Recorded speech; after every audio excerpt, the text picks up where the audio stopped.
제가 출석을 했는데 전 당연히 사건이 빨리 종결될 줄 알고 그냥 이렇게 앉아 있었는데 갑자기 이제 집주인이 저 시간 조금만 더 달라, 2억 5천까지 모았다. 아니 뭐 1년 동안 계속 시간 끈 사람이, 전 속으로 갑자기 판사님이 그러면 시간은 언제까지 드리면 마련이 되겠어요? 8월 말 정도면 판사님 저 원고 대리인인데. 안녕하세요. 근본 있는 변호사들 법률사무소 근본의 오영호 변호사. 우주경 변호사입니다. 반갑습니다. 반갑습니다. 오늘 사건은 일상생활에 밀접한 사건이라고 하던데요. 어떤 사건을 준비하셨어요? 오늘 저희가 준비한 사건은 보증금 반환, 전세금을 못 받았을 때 저희가 돌려받아 드린 그런 사건을 소개해 드리려고 합니다. 네, 이번 사건도 정말 많이 일어나고 있던 사건처럼 집주인과 이제 계약이 끝났는데 돈이 없다. 보증금이 4억이었죠. 이미 아마 제가 기억하기로는 계약 기간이 끝난 지는 한 1년 돈을 주지 않고 그냥 버틴 거죠. 그렇게 됐을 경우에 이제 계약은 종료됐지만 계약이 계속 지속되고 있는 것처럼 세입자는 그 집에서 계속 살 수 있거든요. 자기가 보증금을 받을 때까지. 의뢰인이 그 집에 계속 거주하고 계셨지만 이제는 좀 이 관계를 마무리하고 나가고 싶은데 돈도 못 받고. 정말 잘 찾아오신 게, 사실 이 집에는 근저당이 설정이 돼 있었어요. 그러니까 집 가치가 그 당시에 한 8억 정도였는데 보증금이 4억이라고 말씀드렸잖아요. 그 외에 5억 원의 빚이 추가적으로 그 집에 잡혀 있었던 거예요. 9억의 빚이 있는 집인데 가치는 8억이고 법적 조치를 빨리 취해야 되는 상황이었습니다. 1년 동안 못 받았어요. 4억이나. 그래서 의뢰인이 저희한테 오셨잖아요. 조마조마하면서 오신 거죠. 집주인이 기다리라는 말만 하고 어느 순간부터 연락도 잘 안 된대요. 이런 내 답답함을 근본에 맡기면 해결해 줄 수 있냐, 신경 안 쓰고 나 살아도 되냐, 연락이 오면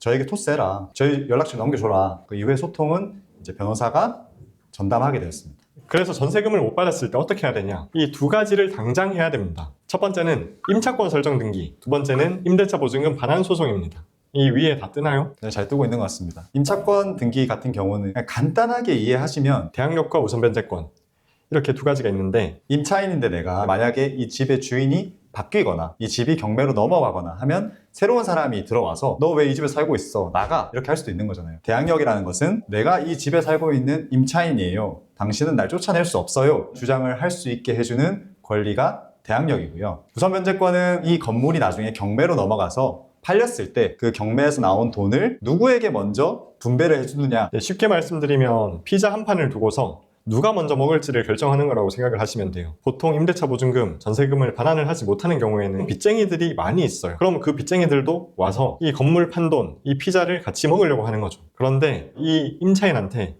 너가 먼저 너 보증금만큼은 먹을 수 있게 해줄게 하는 겁니다. 그래서 어떻게 보면 세입자한테 굉장히 큰 보호를 하고 있는 거죠.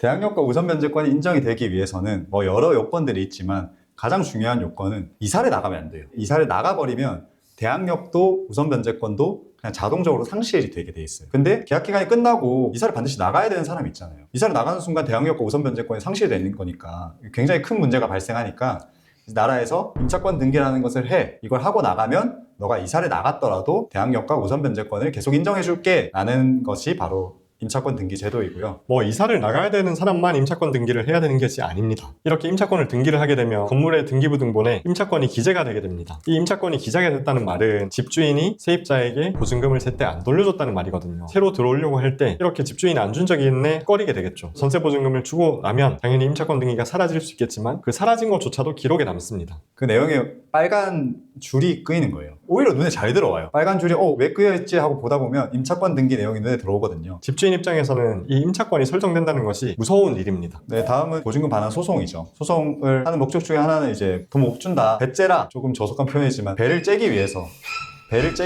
이제 법원에서 이 집주인은 이 세입자한테 4억 원 줄 의무가 있어 땅땅땅 그렇게 판결을 내리고 나면 은행에 있는 예금을 가져올 수도 있고 자동차를 팔 수도 있고 그 집을 팔 수도 있어요. 애석하게도 이 사건의 집주인 또한 사실상 배째라는 상태였기 때문에 그 기간 동안 계속 의뢰인은 기다리는 겁니다. 내 돈 언제 나오나 하면서 기다리게 되는 겁니다. 하지만 저희가 이거를 가만히 두고 볼 수가 없었죠. 빨리 기회를 잡아서 빨리 얘기를 들어보자. 우리 지금 의뢰인 너무 급하다. 우리 의뢰인이 이미 1년 이상 기다렸다. 요청을 드린 것이었고 2주 뒤에 바로 기일이 잡혀버렸죠. 2주 2주 뒤에 잡힌 거는 좀 저희가 적극적으로 대처를 했기 때문이다라고 생각을 하고, 보다 근본적인 원인은 이제 의뢰인의 그러한 사정에 대해서 재판부도 이건 좀 너무하다라는 생각을 가지셨던 게 아닌가 하는 생각이 듭니다. 제가 출석을 했는데 전 당연히 사건이 빨리 종결될 줄 알고 그냥 이렇게 앉아 있었는데 갑자기 이제 집주인이 저 시간 조금만 더 달라, 2억 5천까지 모았다. 아니 뭐 1년 동안 계속 시간 끈 사람이, 전 속으로 갑자기 판사님이 그러면 시간은 언제까지 드리면 마련이 되겠어요? 8월 말 정도면 판사님 저 원고 대리인인데 잠깐만 좀 드릴 말씀이 있다. 사실 이 사건이 계약이 종료된 지는 1년이 훌쩍 지났고 계속해서 보증금 반환을 요청을 했고 집주인은 계속해서 기다리라는 말만 이 소송도 지금 6월 초에 진작에 끝날 수 있는 소송이었는데 또다시 재판을 지연시켰다. 그리고 나온 이 기일에서도 시간이 더 달라고 한다. 임차인 입장에서는 도저히 받아들이기가 힘든 주장이다. 일단 판결을 선고해달라. 집주인이 요구하는 8월 말까지 우리가 그냥 기다려주면 되는 거 아니냐. 그리고 8월 말에 안 주면 강제집행 조치들, 부동산에 경매에 붙인다든가 집주인의 계좌에서 돈을 빼온다든가 바로 하면 되는 거 아니냐. 그러니까 일단 판결을 선고해달라. 나머지 문제는 우리가 알아서 하겠다 라고 강하게는 말씀 못 드리고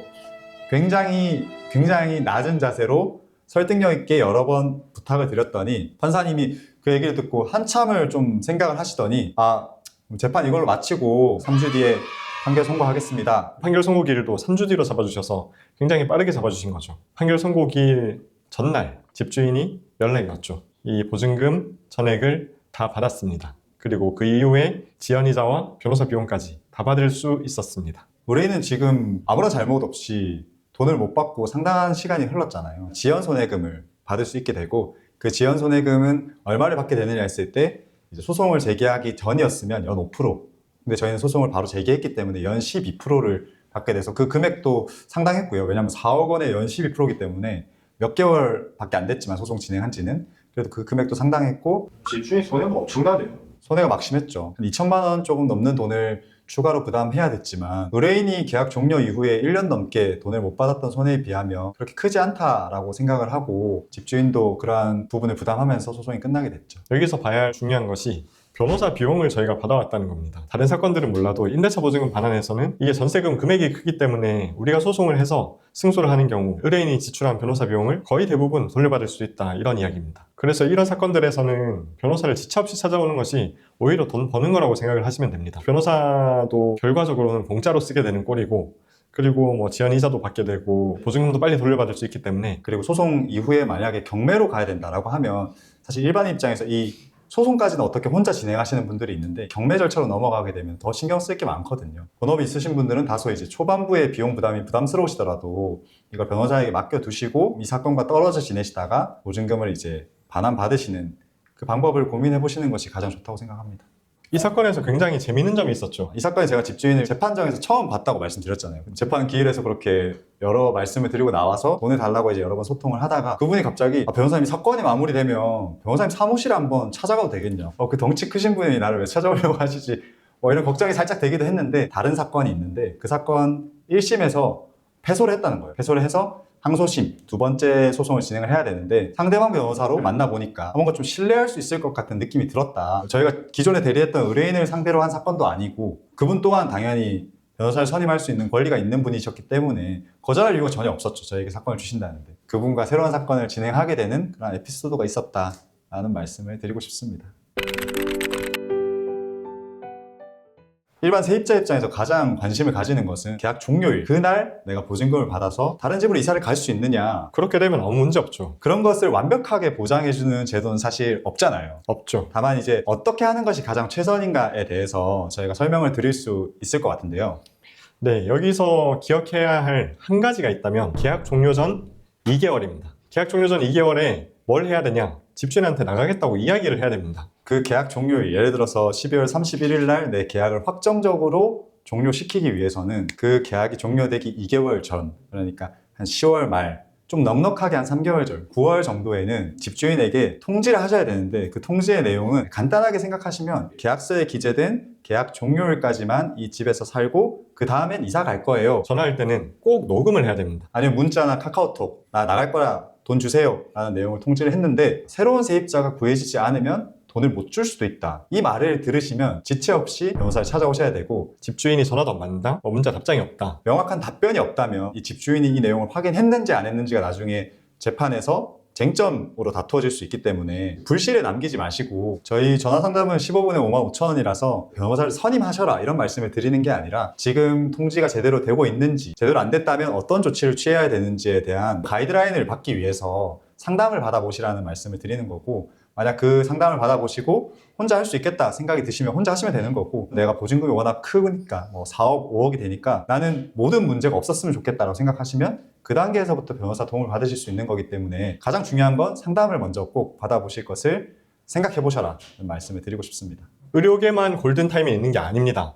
이 법조계에서도 골든타임이 있어서 이 시간 안에 해야 되는 것들이 있습니다. 그래서 변호사를 찾아오실 때는 최대한 빨리 찾아오시는 것을 추천드립니다.